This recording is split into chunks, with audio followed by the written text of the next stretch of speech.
Hello बच्चों की हाल चाल ठीक ठाक। तो आज हम पढ़ने वाले हैं मादा युग्म कोद्भिद के बारे में। किसके बारे में? मादा युग्म कोद्भिद। ठीक है, युग्म कोद्भिद, जहाँ से युग्मक का विकास होता है उसके बारे में पढ़ने वाले कि मादा युग्म कोद्भिद होता है क्या है। हमने पहले पढ़ा पुंकेसर के बारे में, पुंकेसर के बारे में यानी नर युग्म कोद्भिद के बारे में। तो आज हम पढ़ने वाले हैं मादा युग्म कोद्भिद के बारे में। उसमें हमने बता दिया था परागकण का निर्माण कैसे होता है, कौन सा विभाजन करता है, उसके बाद एक परागकण कितने समूह में बढ़ जाता है, कितने कोशिकाओं में बढ़ जाता है, उस पर कौन सा आवरण होता है, बाह्य चोल होता है कि मध्य चोल होता है कि आंतरिक चोल, बाह्य चोल और आंतरिक चोल होता है, वो बड़ा किस चीज से होता है, तो ये सब बता दिए थे। और कितने परसेंट होते हैं जो झड़ने से पहले क्या करते हैं, अपने आप 3 कोशिका का हो जाते हैं, जो परागकण है 3 कोशिका का हो जाता है। ठीक, तो ये सब बताए थे। तो आज हम पढ़ने वाले हैं मादा कोशिका के बारे में। किसके बारे में? मादा कोशिका। पहले तो देख लेते हैं मादा जनन तंत्र। क्या देख लेते हैं? तो यहाँ पे हमने एक पॉइंट बताया था, स्त्री केसर। किसके? स्त्री केसर के समूह समूह ठीक है, स्त्री केसर के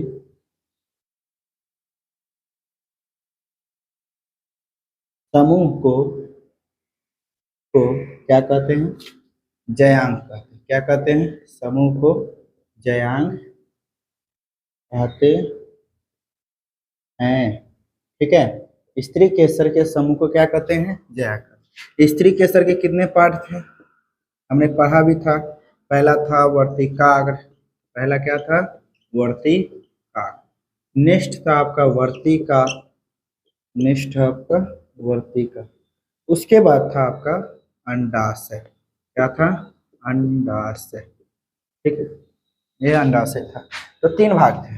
तो आज हम लोग देखने वाले हैं जो अंडाशय का चित्र है वही देखने, इसी के बारे में थोड़ा चर्चा करेंगे कि यहाँ पे मादा युग्म कोद्भिद, ये तो आपका माध्यम हो गया ना, फिर परागकण आया, ये क्या है?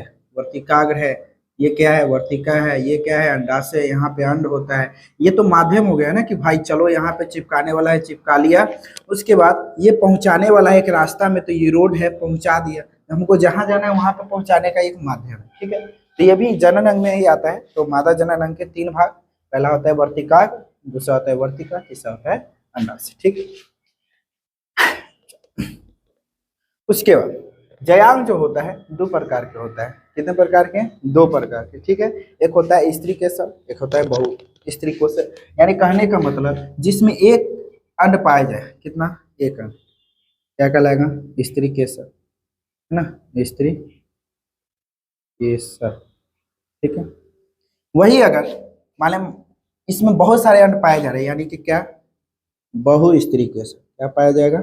बहु स्त्री केसर। ठीक है, यानी कि इसमें क्या है? बहुत सारे अंड पाए जा रहे थे। कौन सा है केसर? स्त्री केसर। और एक अंड पाया जा रहा है, यानी एक अंडपी। यदि एक अंडपी रहेगा, यदि एक अंडपी रहेगा, ध्यान समझना, यहाँ पे पॉइंट लिख रहे हैं। यदि एक अंडपी रहेगा, यानी एक अंडे वाला रहेगा, अंडपी रहेगा, तो उसे हम क्या बोलेंगे? उसे हम बोलेंगे क्या? तो स्त्री केसर। क्या बोलेंगे?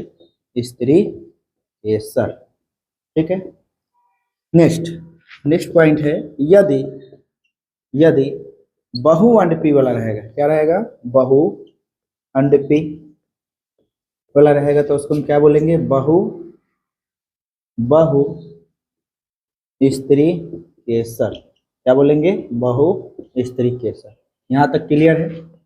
जो जिसमें एक जिसमें एक अंड रहेगा उसको हम एक अंडपी या स्त्री केसर बोलेंगे। जिसमें बहु अंड रहेगा उसे हम बहु अंडपी या बहु स्त्री केसर बोलेंगे। और इसका जो एग्जाम्पल है, इसका है उड़हुल, है ना। उड़हुल जानते होंगे। ठीक है, उड़हुल जानते होंगे, वो हो जाएगा उदाहरण के लिए। इसका उदाहरण क्या हो जाएगा? उड़हुल। उड़हल बोल सकते हो, गुड़हल बोला जाता है ऐसा, है ना, गुड़हल। क्या बोला जाता है? गुड़हल। और इसका जो एग्जाम्पल हो जाएगा आपका, वो हो जाएगा माइसेलिया।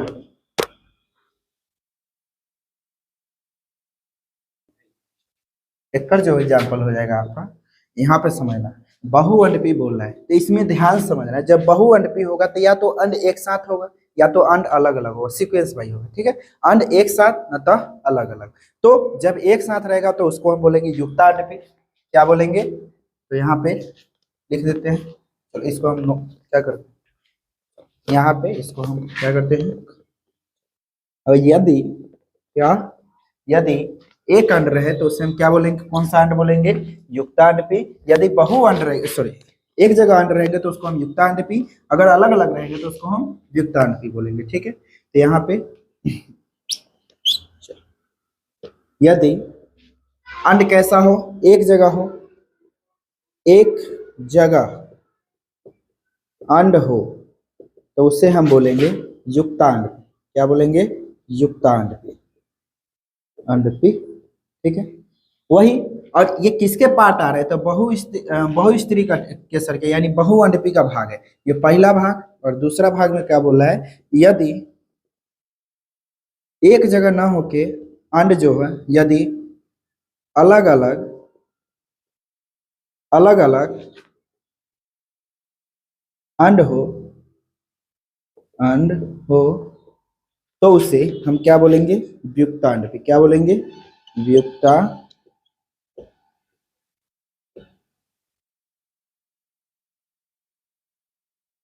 अंडपी, ठीक है। इसका जो युक्तांडपी का जो उदाहरण हो जाएगा वो हो जाएगा आपका, तो इसका हो जाएगा पेवेवर सोमनीफेरम। क्या हो जाएगा? इसका उदाहरण हो जाएगा, एग्जाम्पल हो जाएगा पेवेवर सोमनीफेरम। पे पेपेवर है ना, पेपेवर, पेपेवर सोमनीफेरम, ठीक है। पहला नंबर का एग्जाम्पल है सोमनीफेरम, सोमनीफेरम, ठीक है। और इसका जो एग्जाम्पल हो जाएगा दूसरे नंबर का, इसका जो हो जाएगा वो हो जाएगा आपका माइसेलिया। क्या हो जाएगा? माइसेलिया। ध्यान समझना, यहाँ पे हमने क्या किया कि स्त्री केसर के समूह को हम क्या कहते हैं? जयांग कहते हैं। इसके 3 भाग होते हैं। इसी में हमने देखा कि यदि अंडाशय में एक अंड हो तो उसे हम एक अंडपी बोलते हैं, यानी स्त्री केसर बोलते हैं। वही अगर बहुत सारे अंड हो तो बहुअंडपी या बहु स्त्री केसर बोलते हैं। इसी बहुअंडपी के 2 भाग, पहला होता है एक युक्तांडपी, दूसरा होता है विक्तांडपी। यदि अंड एक जगह इकट्ठे होते हैं उसे हम क्या बोलेंगे? युक्तांडपी। और यदि अंड अलग अलग हो तो क्या कहलाएगा? व्युक्तांडपी। तो यहाँ पे युक्तांडपी के उदाहरण कौन हो जाएंगे? तो इसका युक्तांडपी का उदाहरण हो जाएंगे पेवेवर, पेपेवर सोमनीफेरम। और व्युक्तांडपी का उदाहरण कौन हो जाएगा? माइसेलिया। माइसेलिया जो पुष्प है उसमें, माइसेलिया जो पुष्प है उसमें क्या होता है कि जो अंड होता है वो क्या होता है, ये अलग अलग सीक्वेंस वाइज क्या होते हैं, सजे होते हैं। लेकिन वही अगर बात करें कहाँ का, तो पेपेवर सोमनीफेरम का जो पुष्प होता है वो क्या होता है, तो वो एक ही जगह उसमें अंड जो होता है, अंडाशय में जो अंड होता है उस क्या होते हैं, एक ही जगह इकट्ठा होते हैं, तो उसे हम क्या बोलते हैं? युक्तांड। तो ये हो गया आपका युक्तांड। तो नेक्स्ट हम चलेंगे, थोड़ा सा अंडाशय का चित्र देखेंगे, तो इसको आप लोग, चलो हम लोग अब देखते हैं बीजांड का चित्र। किसका देखते हैं? बीजांड, ठीक है। चलो ध्यान से सुनिए।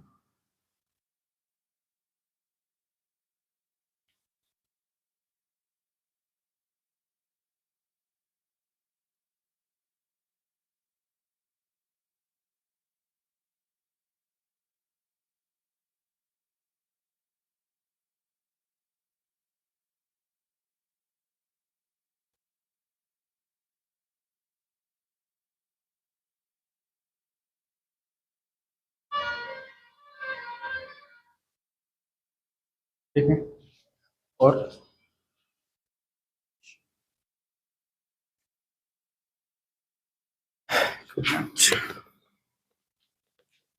देखो, ये हो गया आपका भ्रूण कोश, ठीक है। इसके ऊपर भी एक आवरण होता है, ठीक है। इसके ऊपर एक और आवरण होता है, ठीक है। इसके ऊपर भी आवरण होता है, ठीक है। और ये जो आवरण है ये किसी न किसी चीज से बना होता है, ठीक है। इसको हम ऐसे बना,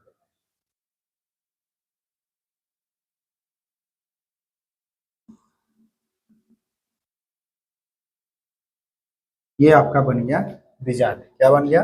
बीजांड। तो सबका नामकरण करना शुरू करते हैं, ठीक है। ये आपका बीजांड बन गया, तो इसको हम बोलते हैं ये जो दिखाई दे रहा है इसको हम बोलते हैं बिजांडी द्वार सिरा। क्या बोलते हैं? बिजांडी द्वार सिरा। ठीक है, इसको जो बोलते हैं हम लोग बिजांड द्वार, क्या बोलते हैं? बिजांड द्वार। क्या बोलते हैं? बिजांड द्वार। उसके बाद ये जो आपका दिखाई दे रहा है इसको हम बोलते हैं भ्रूण कोष। क्या बोलते हैं? भ्रूण कोष।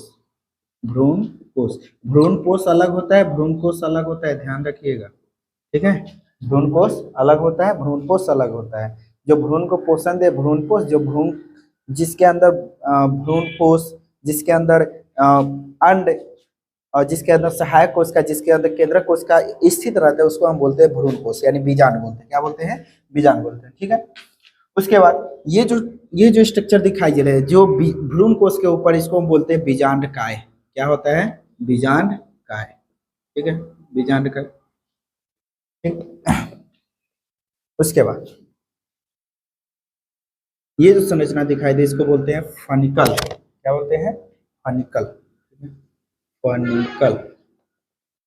नेक्स्ट ये जो संरचना दिखाई देता है इसको हम बोलते हैं हाइलम। हाइलम है ना, हाइलम। उसके बाद है आपका बाह्य आवरण और अंतरावरण। ये जो आवरण दिखाई दे रहा है इसको हम बोलते हैं बाह्य आवरण। क्या बोलते हैं? बाह्य आवरण।